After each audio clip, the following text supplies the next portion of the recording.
तो बात हो रही थी पाकिस्तान की। संगीत रागी साहब फिर ये आंकड़े क्या कह रहे हैं? इधर से बात हुई कि नहीं ऐसा नहीं है, तो फिर एक मिनट फिर अफगानिस्तान, पाकिस्तान, बांग्लादेश के ये आंकड़े क्या कह रहे हैं संगीत जी? ये आंकड़े यही बता रहे हैं जो मृदुल शास्त्री जी ने कहा। जो इस्लामिक स्टेट है, इस्लाम इनटॉलरेंट रिलीजन है, उसके लिए बाकी जो धर्म है वो उसके लिए वो बराबर का जगह नहीं है। और इस्लाम ने जहां जहां गया वो बाकी धर्मों को सफाया कर दिया। सेंट्रल एशिया में गया, सेंट्रल एशिया में एक समय उनको बोलने दीजिए, मुझे अपनी बात बोलने दीजिए। बोलिए। एक समय हमारी सीमाएं ईरान तक थी, अफगानिस्तान हिंदू डोमिनेटेड था, पाकिस्तान जिसे आप बांग्लादेश कहते हैं वो हिंदू था। आज वहां न मंदिर बचे न गुरुद्वारे बचे, क्योंकि इस्लाम जहां जहां की दुनिया में गया है दूसरे धर्मों और दूसरे संप्रदायों के स्थलों को रहने नहीं दिया है। इसीलिए मैं शुरुआत में कहा था कि जब हम कहते हैं हिंदू राष्ट्र, तो हिंदू राष्ट्र और हिंदू राज्य दोनों में अंतर कीजिएगा।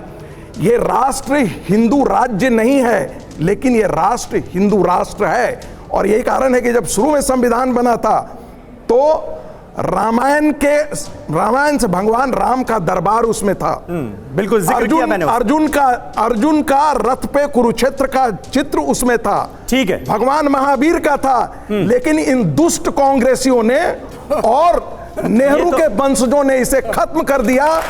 और इस देश की सनातन धारा को बर्बाद करने में ये वामपंथी जो आज यदि आप रसिया में जाएंगे तो ये दिखाएंगे कि देखिए ये मेरा चर्च है। ठीक है, इनको अपने देश के मंदिरों को दिखाने में शर्म आती है। ठीक है रागी साहब, आपने एक इंपॉर्टेंट पॉइंट उठाया है। विवेक जी जवाब दीजिए जल्दी से इसका।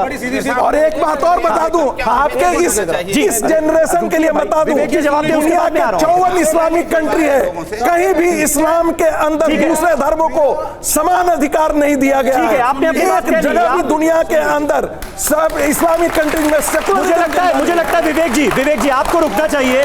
इस पर जुनैद हैरिस साहब जवाब दें। वो इंटॉलरेंट मजहब बता रहे हैं, इस्लाम को इंटॉलरेंट मजहब बता रहे हैं जो दूसरे धर्मों को अपने आप में विरोधाभासी है, दूसरे धर्मों को स्वीकार ही नहीं कर सकता। नहीं हिंदू देगा इस देश में, नहीं इस्लामिक स्कॉलर देंगे ना भाई। इस्लामिक स्कॉलर क्यों देंगे? अरे उनको ऐसा क्यों? हैरिस साहब देने के लिए तैयार हैं।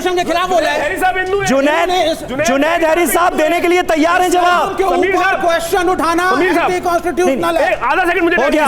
हिंदू मुसलमान की नहीं है। ठीक है अगर आप इस्लाम पे क्वेश्चन उठाएंगे मैं ऑब्जेक्ट करूंगा, क्योंकि मेरे देश में सभी धर्म हैं, सभी जातियां हैं। कल आप ब्राह्मण सुप्रीमेसी की बात करेंगे, मैं बिल्कुल क्वेश्चन उठाऊंगा, बिल्कुल क्वेश्चन उठाऊंगा। आप गलत कह रहे हैं। यहाँ आपको एक बात किसी धर्म विशेष पे आप नहीं उठाएंगे, आप नहीं उठाने वाले। ये सेकुलर कंट्री है, सेकुलर रहेगा। तमाम लोग इस्लामोफोबिया की जगह नहीं है देश में। ये कहाँ लिखा है? ये कहाँ लिखा है? समझाने का प्रयास कर रहा हूँ। ये सुनिए, ये इस देश के अंदर अगर हम कहते तुम सनातनी है, सनातन भारत कौन रोक रहा है? अरे सुनो, तो इस्लाम को गाली क्यों दे रहे हो? आप लोगों ने और धर्मों को गाली देंगे, आप लोगों ने जो और धर्मों को गाली देंगे आप, लिखी क्यों देंगे? उसके अंदर देश सबका है, माननीय ये देश सबका है। तो ये भी मानते हैं आचार्य जी। मैं तो आप मानते हैं सबका है। मैं तो बोलिए ना, आप मानते हैं।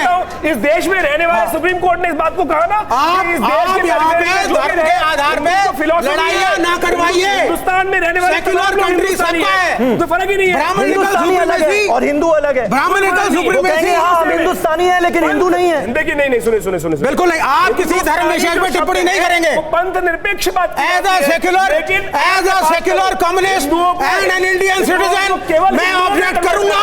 अगर आप किसी जाति और किसी धर्म पे उंगली उठाएंगे मैं करूंगा ऑब्जेक्ट।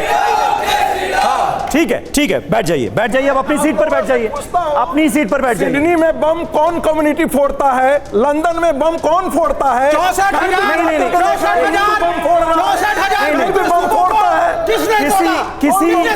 देखिए किसी रिलीजन पर सवाल उठाना हमारा मकसद नहीं है। यहां पर चर्चा हो रही है हिंदू राष्ट्र की मांग, क्योंकि इस देश में उठी है। और एक मिनट सर, किसी भी रिलीजन पर, किसी भी धर्म, किसी भी संप्रदाय पर उंगली उठाना हमारा मकसद बिल्कुल नहीं है। यहां पर हम क्लियर कर दें, ऐसी कोई बात इस मंच से नहीं होनी चाहिए जो किसी को हर्ट करे। यहां पर एक बात हो रही है, हिंदू राष्ट्र की डिमांड लगातार उठ रही है और उसकी तुलना की गई है कि इस्लामिक राष्ट्र की फिर जो लोग बात करते हैं वो गद्दार कैसे, और हिंदू राष्ट्र की बात करने वाले गद्दार क्यों नहीं। हाफिज साहब इसका ठीक है, इसी पर जो रागी साहब पूछ रहे हैं, हाफिज साहब उसी का जवाब चाहूंगा आपसे। ये नहीं, एक मिनट, आप नहीं अग्री करते, लेकिन हाफिज साहब को जवाब तो देने दीजिए, उनको मौका तो दीजिए। हाफिज साहब, जो रागी साहब पूछ रहे हैं, जो उन्होंने कहा उसका जवाब। बहुत बहुत शुक्रिया समीर भाई। दो बातें आई हैं। देखिए दर्शक, ये नौजवान जो है ना भविष्य है भारत के, बिल्कुल, और देश भी सुन रहा है जी।